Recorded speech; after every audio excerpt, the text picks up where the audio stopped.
अस्सलाम वालेकुम सामीन। बे औलाद माँ मेरी आज की कहानी।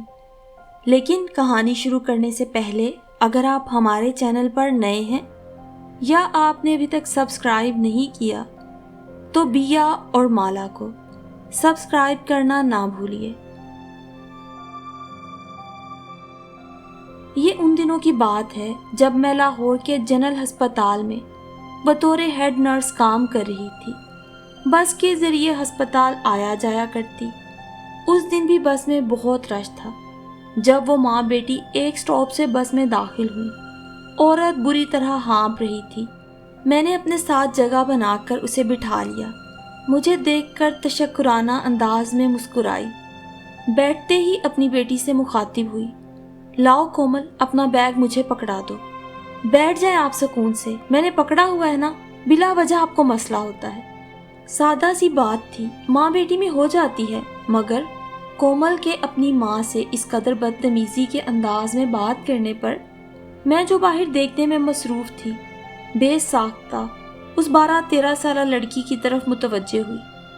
अपने साथ बैठी उसकी माँ को देखा तो बेटी के हाथ डांट खाकर वो कुछ खजालत भरे अंदाज में मुझे देखकर गोया हुई, बीमार रहती है इसलिए चिड़चिड़ी हो गई है।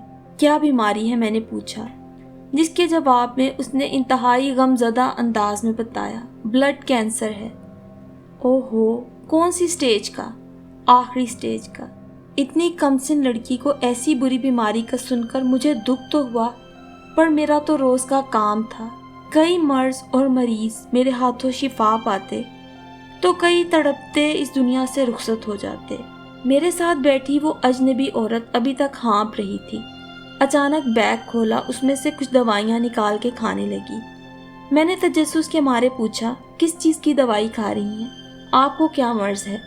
तो बोली, मुझे दिल का मर्ज है, दिल के 2 वॉल्व बंद हैं, इसलिए दवा खाती हूँ तो चलने फिरने के काबिल रहती हूँ, वरना हार्ट बीट कंट्रोल से बाहर हो जाती है। उस औरत और उसकी कमसिन बेटी की ऐसी संजीदा बीमारियां सुनकर मुझ जैसी उधेड़ उम्र नर्स भी परेशान हो गई। बस में उस वक्त मेरी पूरी तवज्जो का मरकज़ वो माँ बेटी थी। मैंने अपना तारुफ करवाया कि मेरा नाम हबीबा है, जनरल अस्पताल की नर्स हूँ, जिसके जवाब में उसने बताया कि वो साजिदा है, एक सरकारी स्कूल की प्रिंसिपल। अभी यही बातें हुई थी कि मेरा स्टॉप आ गया और मैं उतर गई। मेरे अस्पताल में यूं तो आए रोज़ मरीज़ों को मुआशी मसाइल दरपेश रहते थे, क्योंकि सरकारी अस्पताल होने के बावजूद बाज़ अद्वियात और टेस्ट लोगों को खुद कराने होते। देहातों से आए गरीब लोग जिस कदर हो सकता हुकूमत वक्त और डॉक्टरों को बुरा भला कहते, अपनी किस्मत को कोसते कि गरीब बंदे से तो पेट की आग नहीं भरी जाती, बीमारियों के इलाज कैसे करवाएं।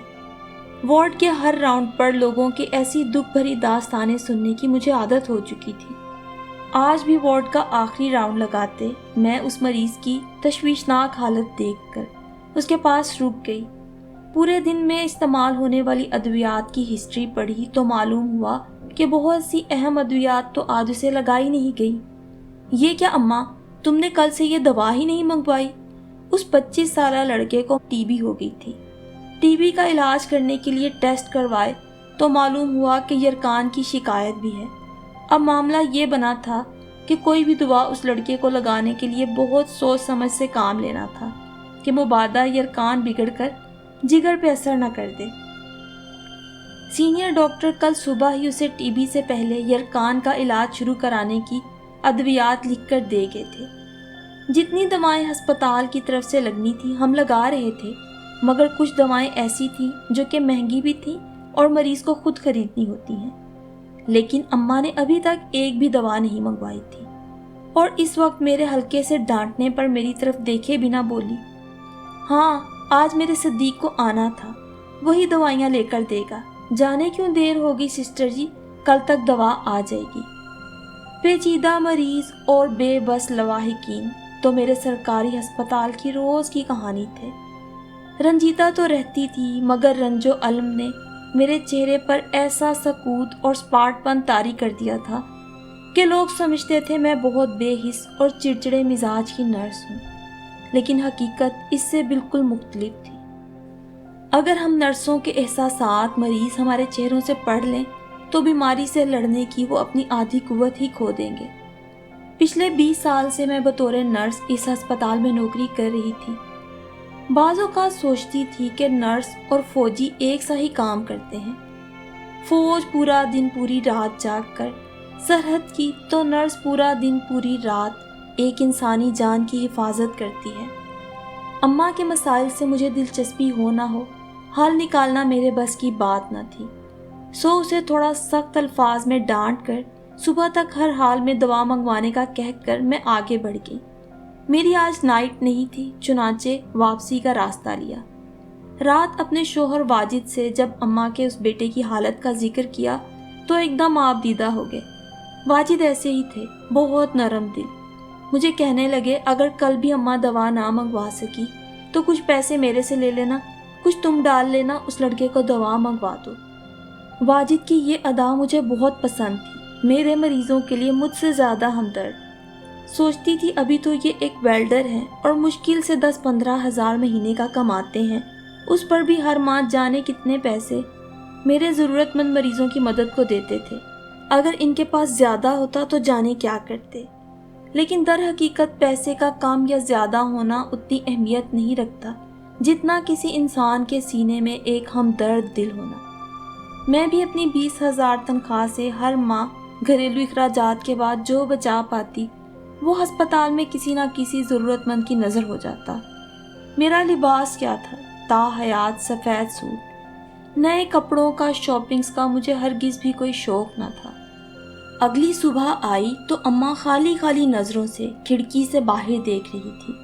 اس کا جوان سالہ بیٹا بخار میں تپ رہا تھا۔ اماں کے دوپٹے سے سفید بال نکل کر ادھر ادھر بکھرے ہوئے تھے۔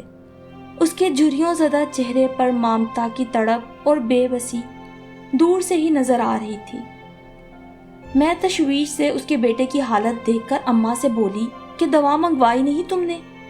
میرا بیٹا آج لے آئے گا، یہ کہتے اس نے اپنی نظریں کھڑکی سے باہر رکھی کہ مبادا میں ان آنکھوں میں ممتا کی بے بسی نہ پڑھ لوں۔ میں سٹول کھسکا کر اس کے سامنے جا بیٹھی۔ کتنا وقت ہو گیا ہے تمہیں اپنے بیٹے سے ملے؟ بولی پتہ نہیں، کئی ماہ پہلے آیا تھا۔ کیوں نہیں ملتا اماں وہ تم سے؟ میرے لہجے کی ہمدردی نے اسے اتنے بڑے سرکاری ہسپتال کے اجنبی اور سرد ماحول میں اپنائیت کا احساس دیا تو ایک دم اس کی آنکھوں میں موٹے موٹے آنسو آ گئے۔ بولی پتر کیا بتاؤں، قسمت کی ماری ہوئی ہوں، کسے الزام دوں؟ چھوٹی عمر میں شادی ہو گئی، خامن زمیندارے کا کام کرتا تھا چودھری کی زمینوں پر، 2 بیٹے اور 2 بیٹیاں اللہ نے اوپر تلے دیے۔ ایک دن چاول کی فصل کاشت کرتے شوہر کو زہریلے سانپ نے کاٹ لیا۔ کوئی ہسپتال تو قریب نہ تھا، راستے میں ہی فوت ہو گیا۔ بس پھر کیا تھا، میں نے مردوں کی طرح ہمت کی، خامن کے حصے کا بھی کام خود کرتی کہ نہ تو دوسری شادی کروں گی نہ کسی کے سامنے ہاتھ پھیلاؤں گی۔ اللہ سونے نے بڑی مدد کی، میری بڑی عزت رکھی، اپنے زورے بازو پر اولاد کو پالا، تھوڑا بہت پڑھایا بھی، کبھی زندگی میں کسی کے سامنے نہ ہاتھ پھیلایا نہ ہمت ہاری۔ دونوں بیٹیوں کی شادی کم عمری میں ہی کر دی۔ بڑے صدیق کی شہر میں بڑی اچھی نوکری لگ گئی۔ رشتے کی تلاش تھی تو سوچا گھر سے باہر کیوں جاؤں۔ اپنی بہن کی صدیق سے 10 سالہ بڑی بیٹی، جسے لوگ کم صورت ہونے کے باعث مسترد کر دیتے تھے، اس کا رشتہ یہ سوچ کر لے لیا کہ چلو اپنے ہی اپنوں کو ڈھانپتے ہیں، کل کو میرے دکھ سکھ میں ساتھی بنے گی۔ میری بیوگی، میری پوری زندگی کی محنت میری بہن اور اس کے بچوں کے سامنے ہے۔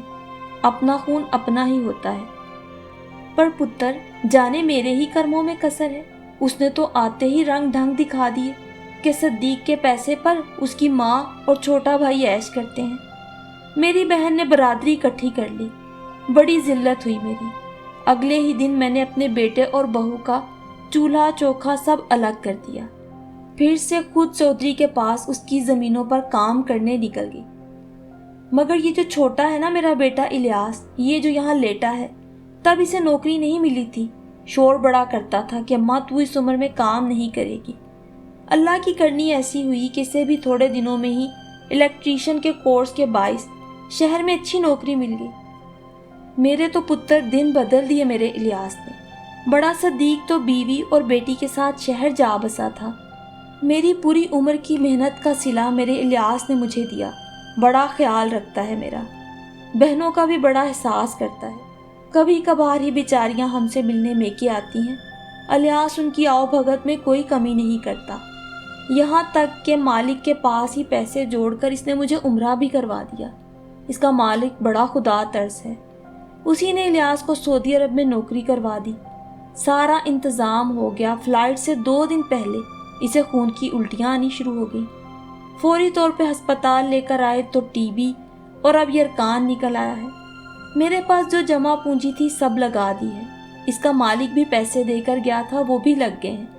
अब सदीक को पैगाम भिजवाया है कि भाई के इलाज के लिए कुछ पैसे देकर जाए। क्या करूं?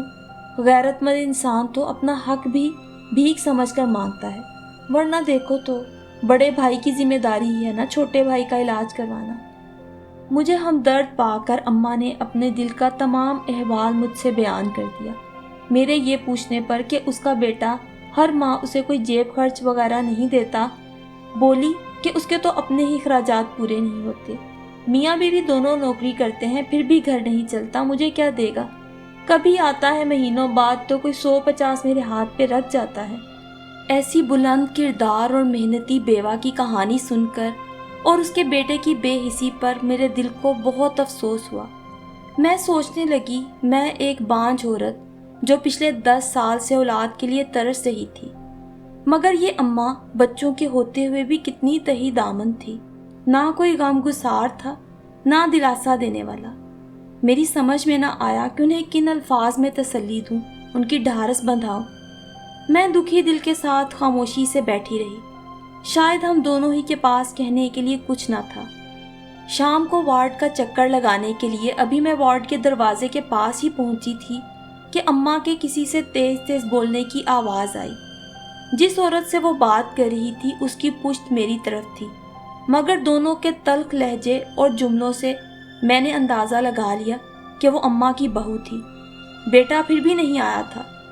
बीवी को रस्म दुनिया निभाने के लिए भेजा था। मैं खामोशी से दोनों का झगड़ा सुनती रही। बिलाखिर बहू ने अम्मा के हाथ में ज़बरदस्ती एक नोट पकड़ाया और जाने को मुड़ी। मैं दरवाजे में खड़ी थी। हम दोनों की निगाहें मिली तो हम दोनों ही सुन्न हो गए। वो साजदा थी, वही साजदा जिसकी बेटी को ब्लड कैंसर था और हर माह उसे नया खून लगता था। कैंसर की आखिरी स्टेज पर थी, जो जिंदगी की राहनाइयों से अभी भरपूर लुत्फ अंदोज भी ना हुई थी कि जिंदगी का ईंधन उसके पास खत्म होने लगा था। उसकी जिंदगी की गाड़ी खस्ता हाल थी। मेरे सामने वही साजदा थी जो खुद दिल की मरीजा थी और खुदा की नेमतों से लुत्फ अंदोज होने से भी कासिर थी, मगर फिर भी दुनिया की दौलत ने उसे ऐसी हवस में मुब्तला कर दिया था कि हकदारों को उनका हक देने के भी कायल न थी। काश उसे एहसास होता कि जिस माँ को उसने उसके बेटे से दूर कर दिया है और जिसका छोटा बेटा इस वक्त लाचार बिस्तर पर पड़ा है, जिसे उस औरत ने दवाओं से भी महरूम कर रखा है, तो उसकी बेटी दवाएं पाकर भी सेहतयाब नहीं हो सकती। काश वो समझ सकती कि उसके दामन में कुछ भी नहीं सवाए जुल्म के। ये बेवकूफ़ नोट जो वो इस लड़के के इलाज पे भी ना लगाना चाहती थी, खुद उसकी बेटी के दर्द को कैसे कम करेंगे। मगर शायद वो ये सब समझना नहीं चाहती थी। वो मुझसे कतरा कर गुजर गई और मैंने आगे बढ़कर उस नोट को उठा लिया जो अम्मा ने गुस्से में फेंक दिया था।